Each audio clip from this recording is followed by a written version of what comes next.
Magandang araw po mga kababayan. Welcome po sa Pinilangan Lakbay. Ayan, pagsasaluhan po natin ngayon ay munggo with sugpo at chicharon. Mayroon po tayong giant pritong tilapia, manggang hilaw with bagoong, spicy bagoong at mainit na kanin. Tara, samahan po ninyo akong bagyang mag-prepare. Ang munggo po talaga, pagluluto ng munggo, napakarami po talagang mga versions. Diba? Depende sa inyong panlasa at sa inyong kaligayahan. Maglagay po tayo ng garlic oil. Gagamit po akong garlic oil para mas malasa po ang ating ginisang munggo. Mamaya ilalagay ko po yung bawang. Bakit mamaya pa? Kasi masusunog po eh. Gigisa ko po muna ang sibuyas na pula. Gusto ko po sa sabaw ng munggo. Ito na naman tayo. Wala naman sarili. Yung may kulay. Yung medyo mamula-mula po ng konti dahil sa sibuyas na pula saka sa kamatis. Ayan. Pag nagisa ko po ng sibuyas, saka po maglalagay ng bawang. Ang hirap na makuhanin ng bawang nito.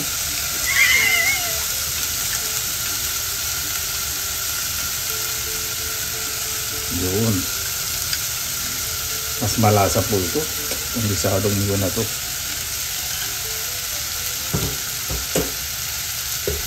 At isusunod na po natin ang ginto. Ang kamatis. Diyos mio, ano ba nangyayari sa Pilipinas? Bawat na lang gulay na rekado sa pagluluto. Lalo na sa pagigisa. Lahat may pinagpupulungan sa Senado. Napakayaman ng ating likas na yaman, di ba? Ay, naku, bakit nga ba nagmamahal ang maggulay? Dahil doon sa mga maangkat po, yun po yung nagpapamahal. Sana po talaga mayroong tinatawag na farmers market na talagang doon pupunta yung magsasaka at doon pupunta yung mga mamimili sa bawat probinsya, di ba? Yung walang mga angkat na sobrang laki ng tubo nilalagay po sa mga gulay. Naku, wala po against kahit kanino. Ayun po talagang katotohanan. Ang kasaysayan pagluluto ng inisang munggo dahil sa kamatis. Gusto ko po sa kamatis, durog na durog po. Mas masarap. Para mas mabilis po yung pagigisa, ito po yung technique. Naglalagay po kayo ng konting asin lagi. Konti lang. Kasi makakatulong po yun na mag-release po ng liquid. Ang ginisa. Patulong magpalambot agad. Ilalagay po ang munggo. Hinugasan ko lang po ito. Hindi po ito binabad. Bakit? Kasi pag binabad po, o kaya pag pinakuluan, nawala po yung starch. Mas masarap po yung ganito. Direct na ginigisa. Opo. Pero syempre ito, pagluluto nito, medyo matagal kasi hindi ginisa o hindi binabad, di ba? Hindi nilaga o hindi binabad. Pag nilalaga po kasi sasalain tapos nawala po yung lasa, di ba? Mas masarap po yung ganito, maniwala po kayo sa akin. Pag nagluluto po ang munggo, di ba? Dahil ko pong ginagawa to, mas malinamnam. Maniwala po kayo. Naniniwala na kayo. Lagyan po tayong tubig. Yan. Lagay na po tayo ng konting asin sa pagpapakulo. Dito, ilo-low heat na po natin. Pakuloyin po natin yung munggo hanggang sa lumambot. Ayan! O, di ba? Pumutok na po yung munggo. Yan po yung maganda. Maglalagay na po ako ng hipon. Sugpo pala to, sugpo. Ayan po. Tiger prawn. Sabagay, sugpo. Kami dyan ng hipon, di ba? Ayan po natin mabuti. Medyo papulahin lang po nating bagay. Yan. Napakabango. Gusto ko po sa munggo, marami po ang palaya. Dahon o kaya bunga. Ito ang palaya po na to, frozen. O, di ba po? Tatanggalin nyo po yung buto, saka bibiyakin po ninyo yung ampalaya. Tapos, pwede nyo po lagay sa freezer. Ang dami ko po natutunan din sa pagbili sa Asian shop ng mga Asian vegetables. At maglalagay na po ako ng homemade chicharon. Hindi ko po ilalagay lahat. Mamaya maglalagay po pagluto na para lumasa po. Lagyan na rin po tayo ng paminta.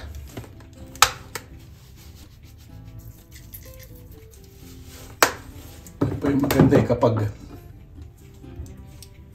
lumambot na yung munggo.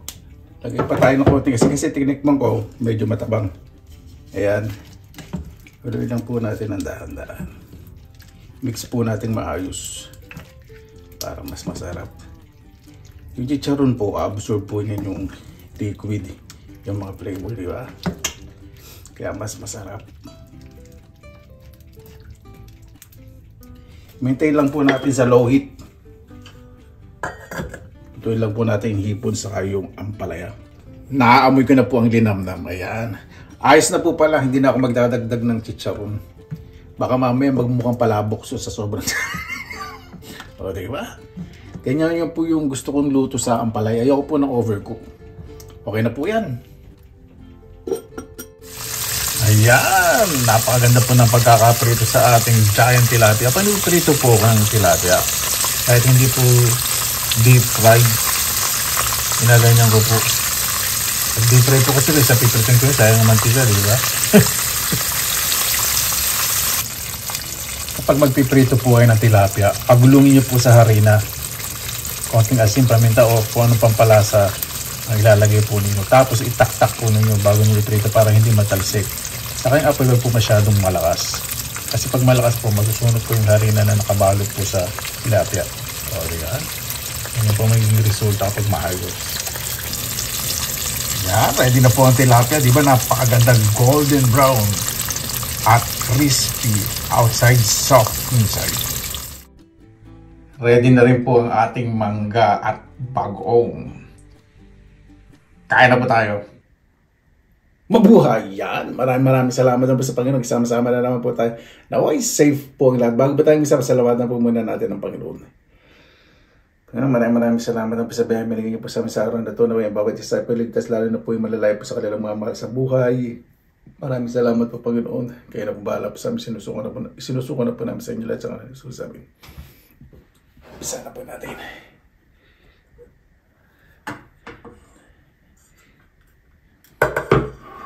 Dali.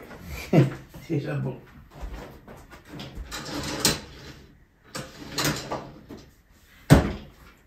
Cara.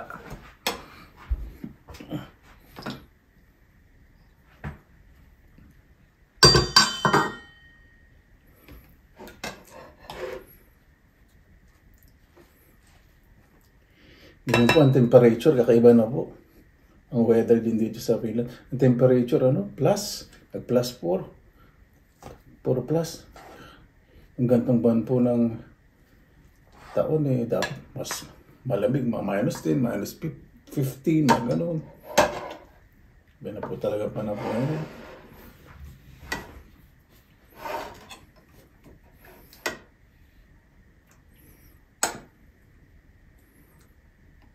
Yung nilagay po inilagay tuloy. Yung ampalaya po itong nabili ko. Siguro ito yung unang bunga kasi hindi po siya masyadong mapait.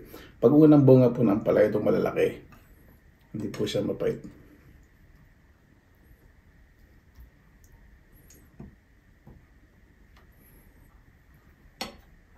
Masarap po yun.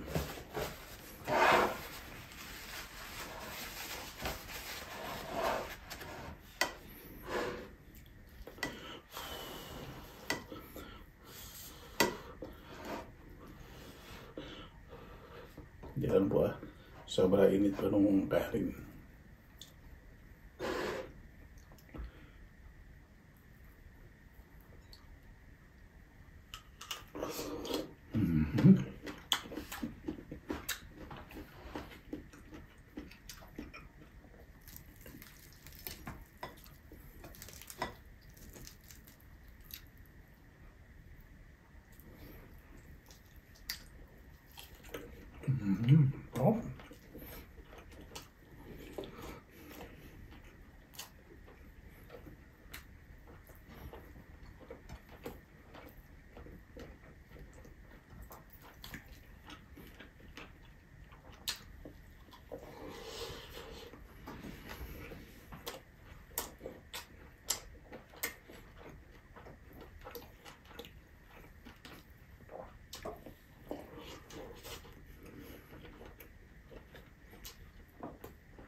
lemon, patis, at sili.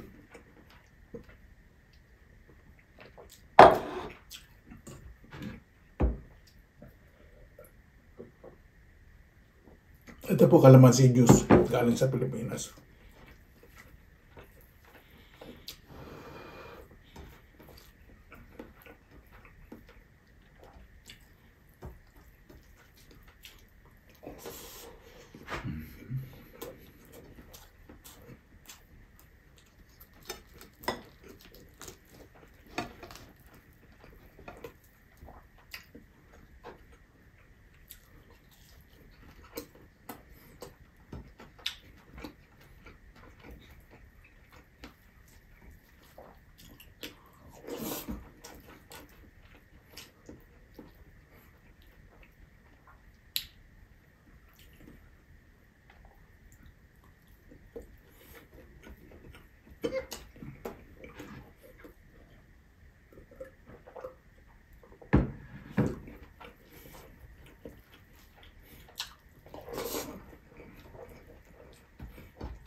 Ng tilapia. Sinabi na pag malaking tilapia, tabang hindi po masarap. Hindi ko alam anong species po ito.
Mahal ba siya sa mata ko?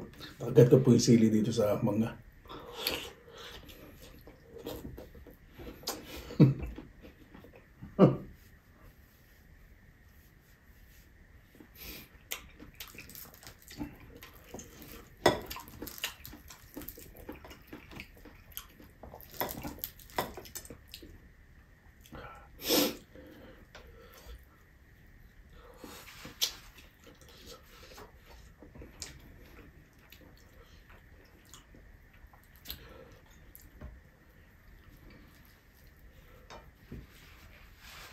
Pag may natitira po akong ganyan, talay ko sa rep.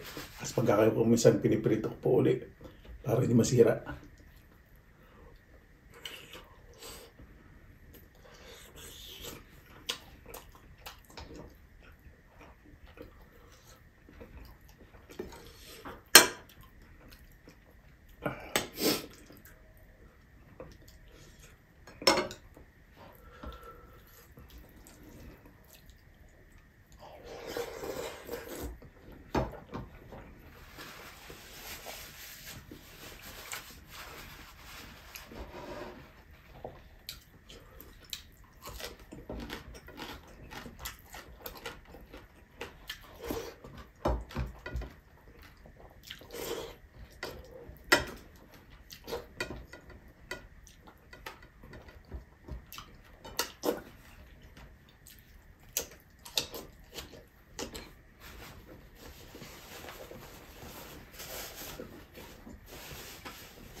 Napakasarap. Bigla ko nantok doon ah. Paano po bago tayo magtaas, pasalamatan po muna natin ng Panginoon. Panginoon, maraming salamat po sa biyaya po sa amin sa araw na ito. Naway ang bawat isa po mas maging mabuti po sa kapwa, sa kanilang pamilya, at lalo na po sa kanilang sarili. Iwasan na po ang mga alitan at hindi magandang bagay na iniisip po sa kapwa. Napakasarap pong humilos na walang kaaway o walang iniiwasan. Kaya na po bahala po sa amin, sinusto ko na po namin sa inyo lahat sa araw na Jesus. Amen. Mahal po, maraming salamat po sa inyo oras na ilan sa pinilang lakbay. Basta lagi pa tayong positive vibes, good vibes. God bless, ingat po lagi mga araw. Laban lang.